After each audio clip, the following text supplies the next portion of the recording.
My name, as many of you may know, is Martha Rands. I'm the legal director of the Pacific Legal Education and Outreach Society. PLEO is based on the unceded ancestral lands of the Coast Salish peoples, including the Squamish, Musqueam, and Tsleil-Waututh. And we thank them for their forbearance of the use of their land and our ability to work thereon. For the last, I guess since March of last year, many of us in the charity and nonprofit sector have really been struggling with the increased needs of people for our support. And part of that support, initially at least, was the efforts by many charities in this province to begin to disperse funds, to give money to support nonprofits, particularly working with marginalized communities.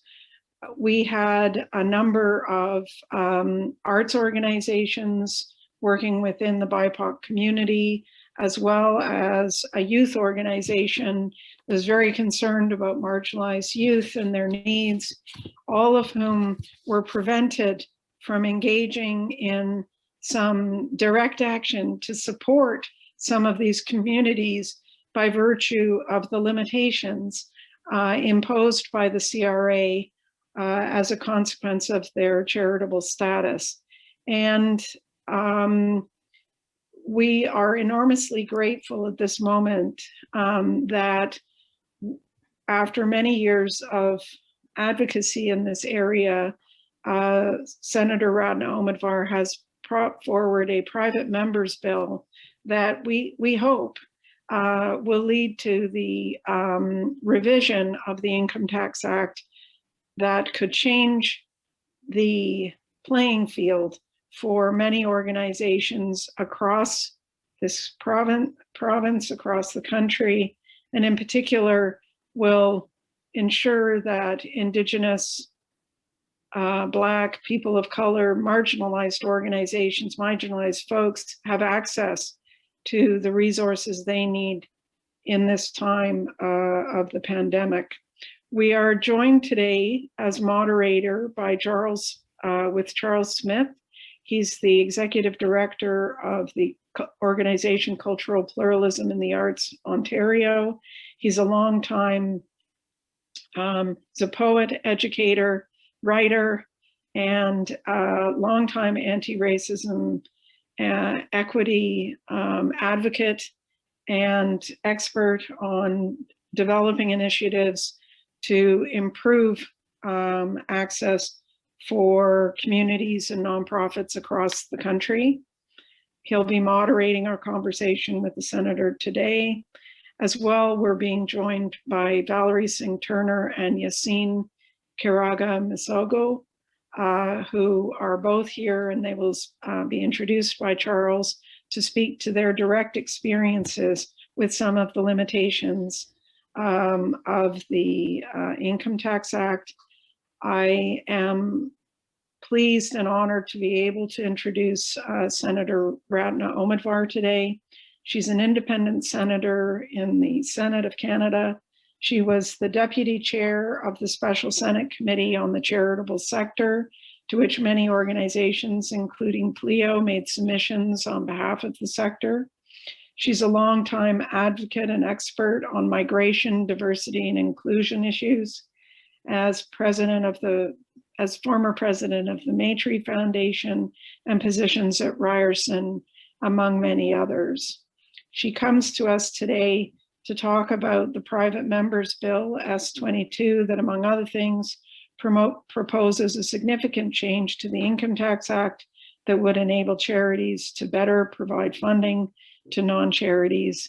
Without further ado, thank you very much, Senator. Over to you.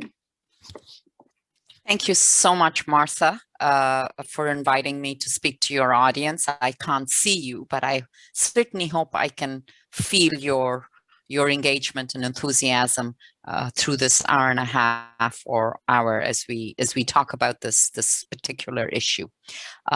So as Martha has informed you, I have a proposal in the Senate, a private member's bill, to amend the Income Tax Act so that charities are able to work more effectively, efficiently, and accountably with non-charities.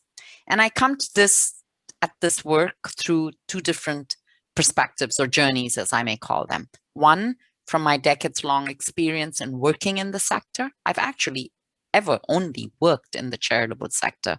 You know, I started off my life in Canada as a volunteer in a charity and then got hired. It was a small NGO. Then I went on to a bigger NGO and then a bigger NGO.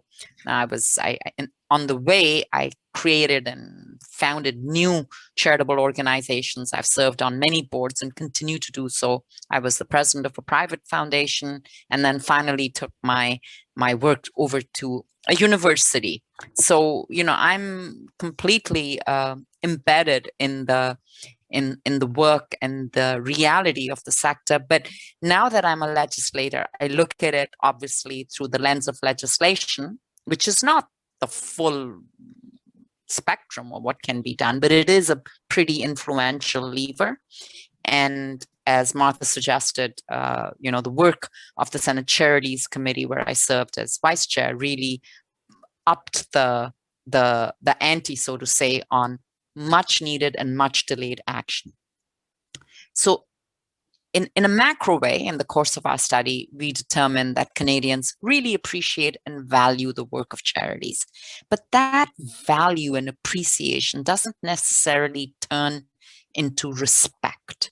And you know, and this lack of respect translates into government inaction because there's no lobby behind charities, or at least there wasn't. I think the pandemic has changed things, and there are definitely no votes in charities. And again, this may change, but these were my observations in 2019 when we completed the report. But regardless of what the cause of this lack of respect is, that we have allowed the charitable sector to suffer from decades of neglect. And instead of a thoughtful approach to legislative reform, we've sort of dabbled in boutique changes, you know, tweak here, a change there. And this has resulted in confusion upon confusion, which then brings me to my proposal to amend the Income Tax Act and remove the language of own activities from it. Now, colleagues, I am going to sort of warn you a little. It can get a little technical. As I have learned, everything to do with legislation is technical. Everything to do with the Income Tax Act is super technical. And when you then overlay the charities regime onto it, you really get a maze of complexity. So I'm going to try to take a little time to explain this complexity to you. So under the current law, charities can only use charitably exempt dollars in one of two ways.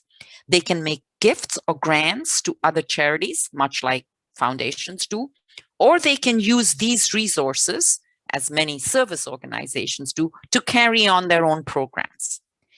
But there is one limitation. The activities of the charity that the charity conducts with charitable dollars must be its own activity. They must run it, they must operate it, they must account for it. And there's a good policy rationale behind it, because we need to ensure that the integrity of charitably exempt tax dollars is ensured.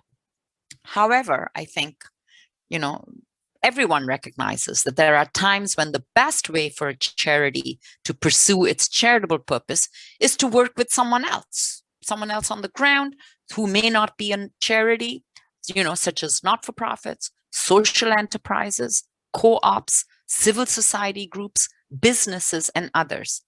And they may actually be your best partner as a charity to further your charitable purpose. And this is true, I believe, both for charities working domestically and those Canadian charities working internationally. And let me provide you with an example, because that might help clarify things. So let's take the example of the YWCA. The YW receives charitable dollars from Canadians. It can choose to grant these dollars to another charity, another women's group that has charitable status, or it can use these resources to run their own programs, build housing for women, shelter supports, etc., etc. And so far, so good. I don't think anyone can argue with accountability. But what happens if the Y wants to work with, let's say, a group of Afghani women who speak little or no English, and the Y wants to advance their financial literacy? Then the best path for success would be for the Y to work with an Afghani women's group, which might not be a charity, which in fact is likely not a charity, but is a not-for-profit organization. In this case, what happens? Because the Act stipulates that charities must spend their charitable dollars on their own activities, the CRA guidance on this matter kicks in. So the CRA guidance is a set of guidelines that flow from the Income Tax Act. And because the Income Tax Act says charities must engage in their own activities, the CRA has developed a set of guidelines to help guide charities as to what this really means. And this is what the CRA has said. The CRA has said that when charities work with non-charities involving tax-exempt charitable dollars, they must exercise direction and control over any such work, so that the activities carried out by the non-charity must technically be activities of the sponsoring charities. In this way, the CRA proposes, and has done so for years, ensures compliance with the Income Tax Act. And these facts may sound largely technical, but they have an outsized impact on charities. So you will hear me refer to the language of own activities in the Act and to the language of direction and control in the CRA guidance. And these four words, have a mega influence on charities, who they work with, how they work with them, and as a result, how much charitable benefit they can provide. The report by the Senate Special Committee, which was passed unanimously in the Senate last year, found that this approach, an attempt to ensure accountability of tax-exempt charitable dollars, is costly, inefficient, and inconsistent with contemporary values of equal partnership, inclusion, and local decision-making. And so the committee recommended moving towards a new approach, away from the language of own activity and direction and control, to language that would ensure a better, more effective, more efficient regime without sacrificing any measure of accountability. The sector, and by that I mean people like you, but I also mean Canada's many, many charities and not-for-profits spread across the country, the sector is squarely behind this proposal. And this coalition, loose coalition, includes Imagine Canada, which is Canada's largest sector organization, Cooperation Canada, which is the umbrella group of charities involved in international development, the Canadian Centre for Christian Charities, the United Way of Canada, and so on and so forth. As well, soon after I tabled my bill, or soon before, I'm forgetting which, 37 of Canada's top charities lawyers advocated in support of this bill in an open letter this month. And the minister, the CRA's minister's own advisory committee has made the same recommendation. And in fact, many have told me that, all 42 recommendations are important, but this one requires immediate action. So in a way, my bill is really a proxy for their voice. But I come at this today not simply from the view of efficiency or modernization, but from a view that this law is a perfect example of systemic racism. And let me explain to you how. And it didn't start off this way. Systemic racism, we've talked about it a lot. It is often invisible, it hides in dusty corners, and it catches up willing and unwilling victims. I think we all know that there is also systemic racism that is highly intentional, but there are expressions in law that promote exclusion in ways that was not imagined. This particular feature of the Income Tax Act was brought into life in the 1950s to ensure that charities and foundations did not simply transfer charitable dollars from one holding foundation to another holding foundation without ever reaching the community. In a way, it was to prevent self-dealing. But over time, it has had an unintended impact, strangling cooperation and collaboration between charities and non-charities and perpetuating a legacy of colonialism. In so doing, it has resulted in a system which requires charities to either operate in a controlling and impressive manner or walk away from doing good work. And I want to provide you with some examples to demonstrate how this works and how inefficient, ineffective, costly it is, but also to describe to you how systemic racism plays into this. And I'm going to do so by providing you with two scenarios. First, about Indigenous organizations or change makers in the Indigenous community who are not charities. In most cases, these organizations, if they are not band councils or forms of local government, that is another matter. In most cases, these are not registered charities themselves. The only way they can receive charitable dollars is to consent to a very complicated and expensive agency or intermediary agreement between the charity and Indigenous organization, under which the funding charity must exercise effective operational control over the activities of the non-charity which they are funding. I need hardly describe to you what the two words direction and control mean to Indigenous peoples and Indigenous organizations. Any intellectual property from this agreement is solely owned by the charity and not the Indigenous organizations. All public statements, including press releases, need approval from the funding charity. Every line item in a budget must be approved and reapproved by the charity. The non-charity, maybe the Indigenous organization in this case, may be required to provide receipts, photographs, be subject to on-site inspections, provide minutes of meetings, written records of decisions, and so on. Every legally binding document must be signed by the charity, including leases, contracts, etc. At times, they might even be required to change their staff if the charity so wishes. This, colleagues, is not a partnership. It is tantamount to a takeover. It is not surprising then that many charities shy away from funding Indigenous causes because of the complexity of the rules and the fear of giving offense through this kind of colonial, directive, oppressive behavior. And the facts bear me out. According to the Circle on Philanthropy and Aboriginal Peoples in Canada, grant making to Indigenous causes and groups is very low. Only 6% of Canadian grant-making foundations give grants to Indigenous beneficiaries or causes. It is no surprise then that many Indigenous partners view the law and its application as yet another form of blatant and systemic oppression. As one witness informed me, it signals to us that Indigenous organizations cannot be trusted to properly spend money. Let me take you to another example, this time to the work of racialized communities. It is a mirror picture of what happens when a charity wants to work with an Indigenous group. I have worked in Toronto in the past with an exemplary not-for-profit called the Black Daddies Club. It strives to change the image of the absent Black father, which is prevalent in the media. It assists young men, Black men, to become better fathers and to support Black children, families, and the larger community. They too are not a charity. They're actually just a group of struggling volunteers. They couldn't deal with charitable status at this point.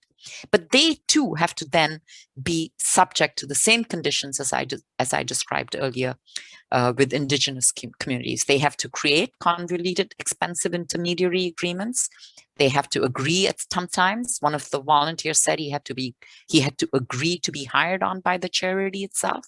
In other words, they have to agree to be directed and controlled, as will all other organizations in the same spot. They have to sign over intellectual property. So I hope you can see that it puts all players at risk. The charity, on the one hand, holds all fiduciary, governance, and human resource responsibilities, along with all the liability and risk. The non-charity, on the other hand, must give over control of the project to the charity. No one wins in this scenario, colleagues. Everyone is diminished. Whilst I don't want to take up too much time on describing the impact on Canada's charities in this regard, Canada's international development charities, I think you can imagine what this law does to them, because they are perforce. They need the construct of their mission, requires them to work with partners overseas. And they can, and this law, in this law, the result is that Canada's international charities go into the field in the developing South with 1.5 hands tied behind their back. So where's the solution? I don't like to talk about problems without at least thinking of solutions. So I've proposed a solution that we amend the Income Tax Act and remove the language of own activities and replace it with resource accountability. And this proposal does 3 things. It replaces the reference to charitable activities carried out by itself throughout the Act. Next, it amends one section of the Act to expand the definition of charitable activities to allow charities to use its resources for charitable purposes by taking reasonable steps. And then finally, it outlines what reasonable steps are. So my premise is that charities and non-charities must be able to work together. Safeguards need to be in place to prevent nefarious activities. That resource accountability, charities and non-charities can be empowered both here and overseas without losing any measure of accountability over the expenditure of dollars. This approach shifts a charity's focus from ongoing operational control to an approach focused on taking reasonable and appropriate steps to ensure that the charity's resources in a project with a non-charity are devoted to achieving the charity's purposes. It also provides the CRA with a reliable working framework that funds and resources will provide benefits promptly while protecting the tax assistance that charities receive. So in my thinking, I have put accountability at the heart of my bill, because I don't want anyone to think that I am, shying away or reducing or watering down the wine of accountability. Absolutely not. The charity will engage in full due diligence upfront, will develop agreements on deliverables and activities, budgets and reporting and timelines, and et cetera, et cetera. The non-charity will be required to provide full accountability to the charity for receiving and reporting on the use of funds as per the timelines and agreements. When these agreements are complete, the non-charity will report to the charity how the money was spent and about progress on outcomes and impacts. But the charity will not be controlled or dictated to by the charity. The project management will rest with the non-charity as opposed to with the charity. In this way, the Act will allow charities to move away from operation direction and control as a measure of accountability to upfront due diligence, financial control, and reporting as that measure. So there's the difference. And the charity would no longer be required to act as project manager. And frankly, lawyers have said to me, this is a legal fiction, that this needs to be cleared up, because everybody is sort of, doing things in a way that are not transparent and clear. So should this proposal go forward, the CRA will then naturally revise its guidance. And, I can imagine that the CRA will ask upfront in the annual reports that charities file, how much money did you spend with a non-charity? And then the CRA itself will receive cues. If the amount of funds that a charity spends with a non-charity are outsized, it could trigger an inquiry or not. But there are measures that will help the CRA enforce that accountability. And just by the way, in my research, I looked at other jurisdictions, and this is something that Canadian legislators always do, and it's wise, we take a look at what other countries are doing, other like-minded countries, other countries in similar situations. And the countries in similar situations, frankly, in the charitable field are the US, the UK, and Australia. All three of them, even the US, which is the most security conscious regime in the world, make allowances for charities working with non-charities. And we are, frankly, an outlier in this context. In closing, let me reflect on the role that charities have played in the dark hours of the COVID crisis. They have been on the front lines, providing essential services to Canadians through food banks, shelters, mental health counseling, services, and others. Earlier this year, the sector issued an urgent plea to the government to remove the own activities and direction and control rules to help it get services quickly to people in need. And their call was not heard, hence my bill. It is indeed high time, I believe, to make this change. As one of the witnesses at the Charities study said to us, that we should roll out the red carpet for charities. Instead, we roll out the red tape, and we make it incredibly hard for charities to do good, especially at a time when we need a strong charitable sector to take Canada on the road to recovery. Colleagues, I look forward to your questions and comments. Thank you very much. Thank you very much, Senator Omidvar, and I really appreciate that metaphor from red carpets, from red tape, because I know many of us in the not-for-profit sector, we encounter, as you point out, the red tape. We have two individuals who come from organizations based in British Columbia who have some comments that I think will accent a bit of what you've already pointed out. Is Valerie Singh Turner. Valerie is operating with an organization called Visceral Visions and also with Culture Brew. And then Yasin Kirago Misago, who is with the African Descent Society of British Columbia. Valerie, can I call on you first? Sure. Thank you, Senator, for your great remarks. I deeply appreciated the connection you've made to systemic racism, how it's being perpetuated through these systems, and often the result in this recolonization of marginalized groups because of the way this whole direction and control is being enforced. And so Visceral Visions is an arts organization. We are a registered nonprofit society in BC. We were founded in 2003. And we have an intercultural mandate to basically champion Indigenous and racialized artists. And so we have, as a small organization who relies mostly on project funding, we only got our first small operating grant 2 years ago. It was not reasonable for us to seek charitable status, to have that extra administrative kind of burden when we're trying just to do our work. And we don't have the funding to sort of maintain that kind of thing.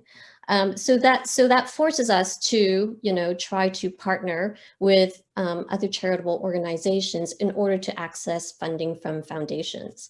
And, there's issues with that because the organizations who have similar mandates to ourselves are usually small. And if they have charitable status, they, need to apply for their own projects. And so that means we are generally reliant on, larger white-led organizations who will partner with us and basically sponsor our work in order to access this funding.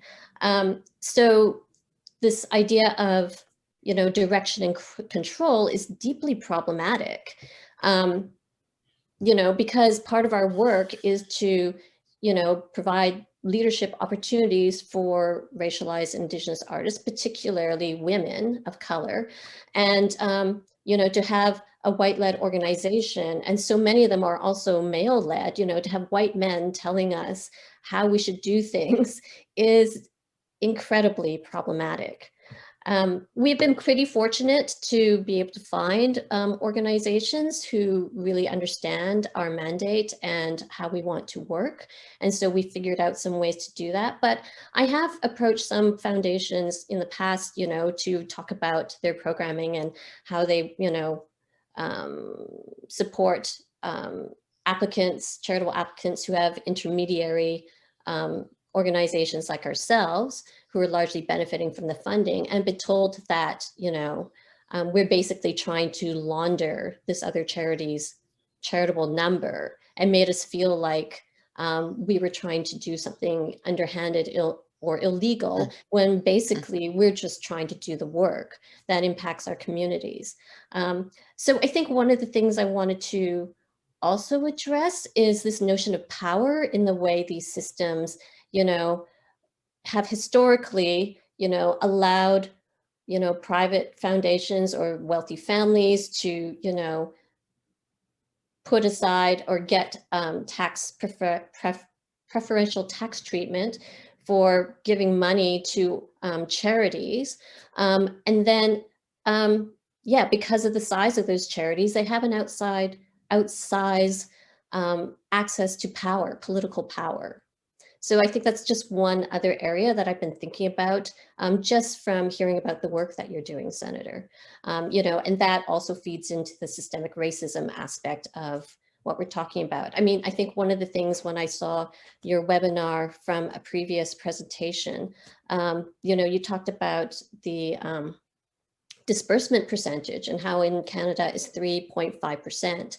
And I was actually kind of shocked how low it was, because I heard, the United States, it's 5% there, which is also very low. But I've been, listening to some of the racial justice activists down in the United States, especially during the pandemic. And they're saying, this is a time when charities need to open up their coffers, and have a higher payout rate than 5%. And this idea of like saving for a rainy day. Well, if this isn't the rainy day, like what is? And one other aspect I wanted to also talk about was, it's not so bad now, but the other thing that was restrictive about the charitable, or the way the CRA was interpreting charitable activity, was this idea that it can't be used for political or activist or advocacy kind of activities. And I know that's been slightly changed in the last couple of years, but, again, for Indigenous and racialized groups, who are trying to get justice and equality and equity, there is a political component to that. And so that also meant that, people who were partnering us might not partner with us because the work we do is inherently political, even though we're an arts organization.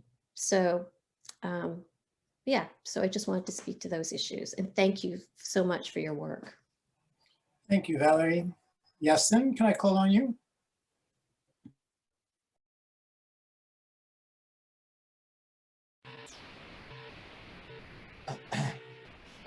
Thank you so much.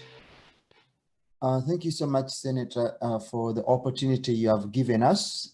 You hear me very well? Yeah.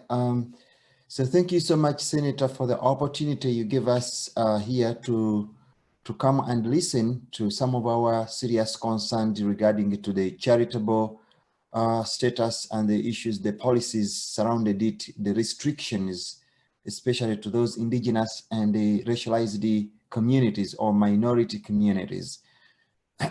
When you look at here, Senator, my point start from multiculturalism in Canada, that Canada decided to take the responsibility to brand itself as a multicultural country, which distinguishes the country from other states around the world as the promoter and the representative of diversity and the multiculturalism.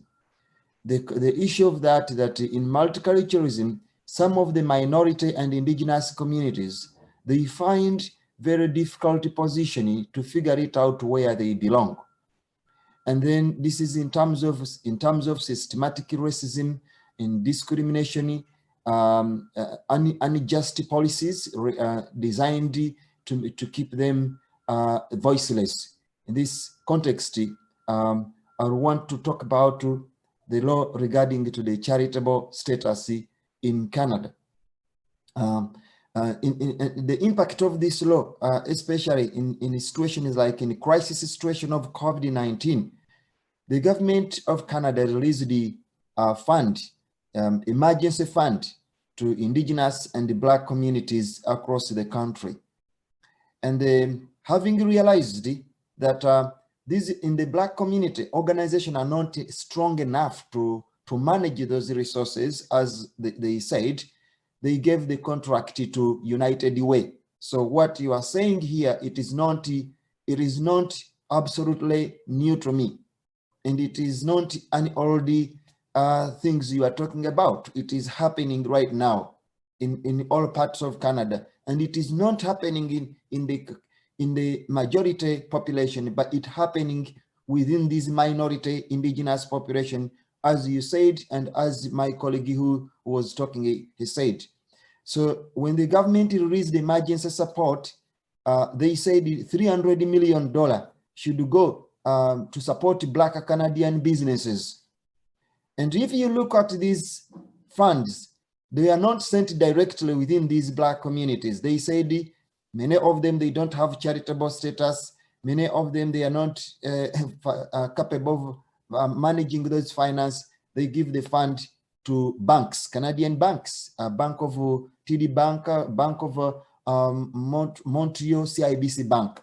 And if you look at the initiative called the Black North Initiative, which is many of them related to those funds, all you'll find the body are now all a CEO of those banks, because they came in to support the Black community, but the funding are in those companies. And then the second opportunity they created was to fund emergency support for Black communities in terms of food, to get food and other items, again, across Canada. The fund were not given by Black community, they were sent to Canada Red Cross. Canada Red Cross, because it is a strong charitable foundation. And then when the problem came, Senator, that Canada Red Cross, they don't even know the population of Black people, where they operate, whether in British Columbia, whether in Montreal, whether in Quebec. They have not been in those situations. They have not been in those communities.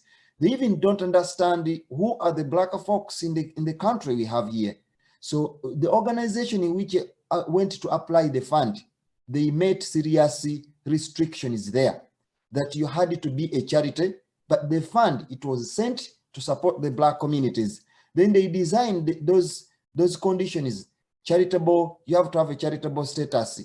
If you don't have a charitable status, possibly you need to have a qualified donor to sign a contract. We give them the money, and then later on, you give them a receipt. Then you can get access, but you do not own these things. Those are just a few examples I have given you. And then you come to Vancouver Foundation. The government of Canada did the same thing, and the BC, they put all the money. I saw myself. Vancouver Foundation is located from my office, like 1 minute or 3 minutes walk away to reach to Vancouver Foundation. For the last 5 years, they've been receiving support, funding to support the Black community here. A lot of majority organizations go there in British Columbia, Black organization are not, they don't have at least 1% who have a charitable status. Like if right now I know about 100 organizations here in British Columbia, and I can tell you that I know only 4 or 3 Black organizations that have charitable status. Then Vancouver Foundation, when we went there to apply the grant, Kevin, the executive director, we met him. He said that these funds are strictly for Black communities, but you have to have charitable status. And I tell you, Senator, if you go to ask Vancouver Foundation today, how many Black organizations you funded in British Columbia during COVID-19, they will tell you that we sent them all to find out to qualified donors with the charitable status and then we give them money. Those are restrictions we have gone through during this COVID, not only our organization, but the whole community of Black communities, because they do not have this charitable status. And what does this mean? That Vancouver Foundation withheld the fund and they will use it to other non-Black organizations because they have this charitable status. So when you look at that, you already seen that even the federal government resources have misallocated, have gone to different people because they qualified. And when you go to run it to apply the charitable status, it is not easy. It's not. It's like a road going from heaven. We hear non-stop road or road without ending to heaven. If you decide to apply a charitable status, you are going to be asked millions of questions. You will be asked several questions. They will send you back the application to the lawyers will come out and then they will tell you the organization did not get the charitable status, and then they force you to go back. So you live in a colony, as you said, where there are superior people who think for you, who believe that you not deserve this, but they have to act on your behalf. And if there is any opportunity to go to the parliament and present that those concerned, what you've heard from our community, I think you need to start even right now in COVID-19, that we have not received what we are supposed to be given or what we are given by the government, because someone who received the money, he set up the benchmark, who must get access to the fund. Go and get the charitable status. How can I get the charitable status in this situation of COVID? And you do not have mercy that we are in the emergency support. You do not feel that kindness that we've been given the fund to support these people. At the end of the day, you find Black folks on the street. They have been forced out of houses. They are the single mothers. And this Senate, I'm telling you the truth, the reality, that there is an organization called the Canada Women Foundation, I think, is like that. They gave them a lot of money to support Black women and Indigenous people during COVID-19. They said each organization can receive up to 200,000 Canadian dollar. We reached out to them here last month, and they told us this is an amazing program. Try to bring Black women organization in Vancouver. We are going to support them. I sent the list of organization to the lady, and she told me they must have charitable number in order to get the fund. And she sent us to another organization called the Battered Women. The Battered Women, when you reach there, even if the organization is run by a Black woman as executive director, the whole status quo is all white. So you do not have any responsibility there. Can I, because there are many questions that people would like to ask. Thank you very much. We only have 15 minutes left. And there are questions we received in advance. Thank you again for that. There are many examples, and these are important to raise at this point in time, no doubt, and particularly during the time of COVID, which is having an incredible detrimental impact on the organizations and peoples we're talking about. So there are a couple of questions here, Senator, if I can try to fit in as many as I can in the time we have left. One is a question that looks at an example from the UK that says the UK has a charity commission which regulates and registers charities in England and Wales. So it produces guidance for trustees on how they should meet their legal duties and responsibilities. So it's out of the hands of the revenue agency. You talked before about some of the challenges with the revenue agency. Is something like that being considered here? Sorry, no, we did not recommend that Canada establish a charities commission in the form of what the UK has done. Australia also has something similar because history has shown that these commissions tend to get defunded or devalued very quickly as independent arms of government. So we didn't go that far. But we made lots of other recommendations around the CRA itself, to be more responsive, to be more accountable. There are a bunch of far more serious recommendations that need to be acted on than the particular one of creating a whole new infrastructure. We did ask for a home in government, and I believe that recommendation has fallen on open ears in this government, and we will likely see a home in government, maybe not that language, but a direct interface for the charitable sector with the government at ESDC. Thank you.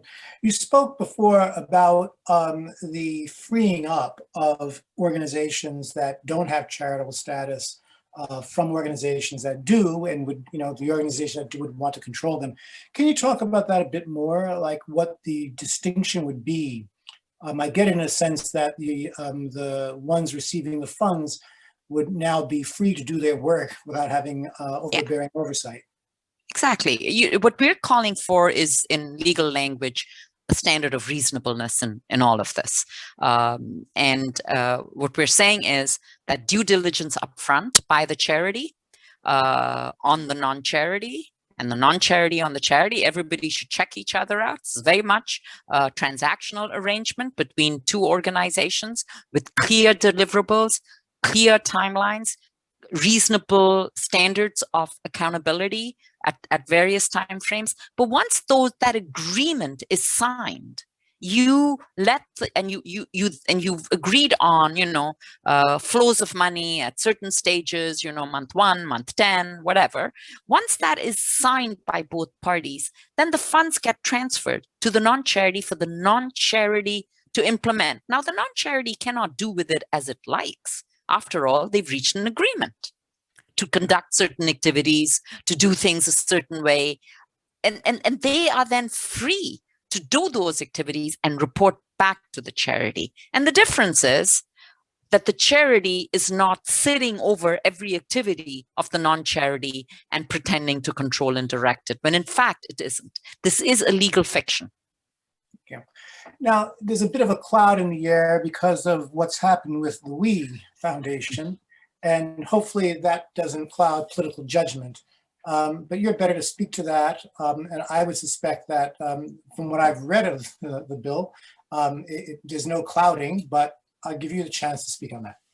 Well, I think We Charity has had an impact. I mean, if you look at the indicators of trust, the charitable sector has dived in terms of trustworthiness and how Canadians think about it. This has a ripple effect. So I am prepared to address this full on. I do think that there are concerns that my bill will make it easier to do the kind of thing the We Charity did, which is move money back and forth between its charity and its social enterprise. The problem with We Charity was not that they were in default of the law, they were in default of good governance. They had commingling on the boards. They had very little accountability back and forth. But if you are talking about two separate organizations, and maybe the CRA will issue a guidance that the charity can only do business with the non-charity when there is no commingling of the boards, that would be a reasonable guidance, I think. So I think we can address these issues. On a positive note, Charles, I have almost every political party on side with this. Excellent. Including the Conservatives, who have been high on the We Charity. Yep. Excellent. So I'm hopeful that we can make some traction.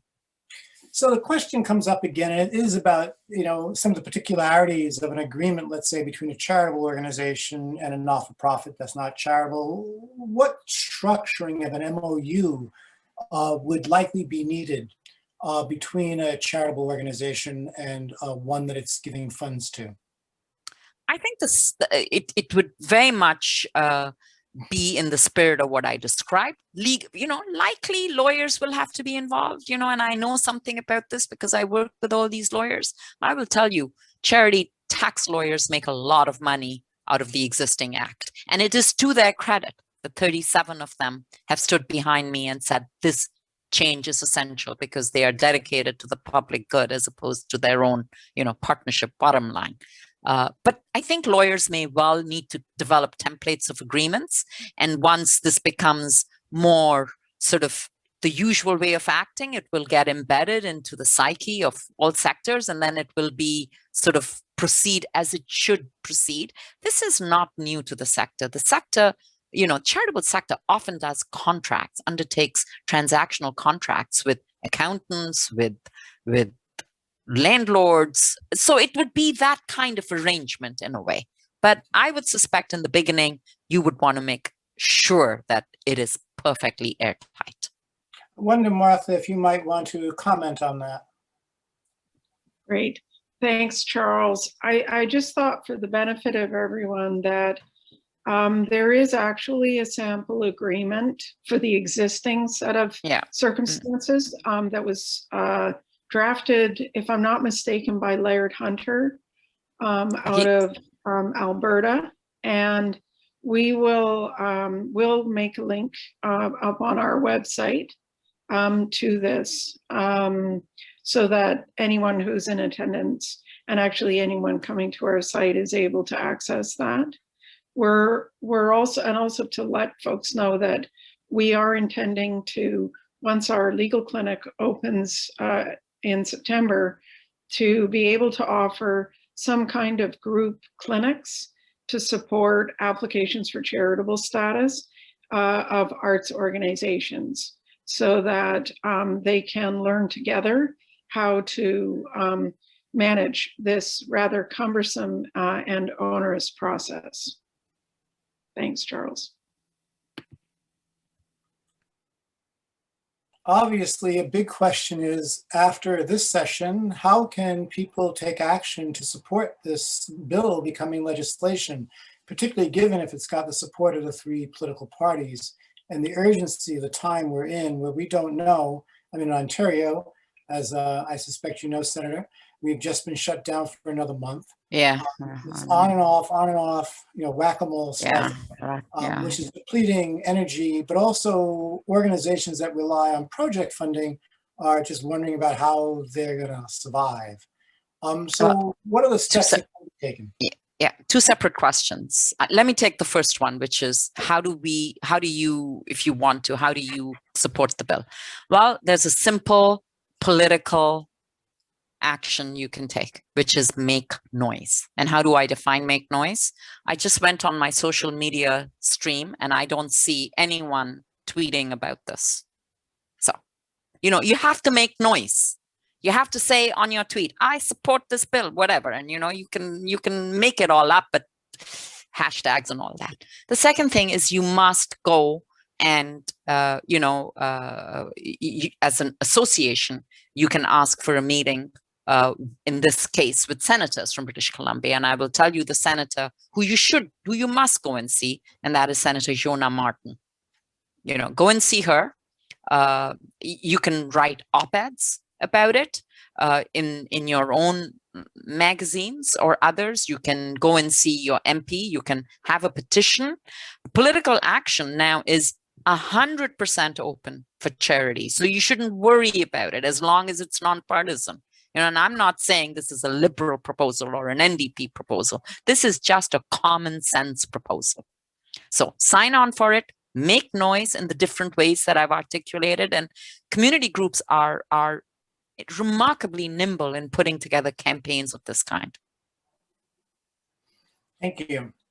And I think, Martha, I'm going to pass to you. We're at 1:26. You may want to say some words to wrap us up for today.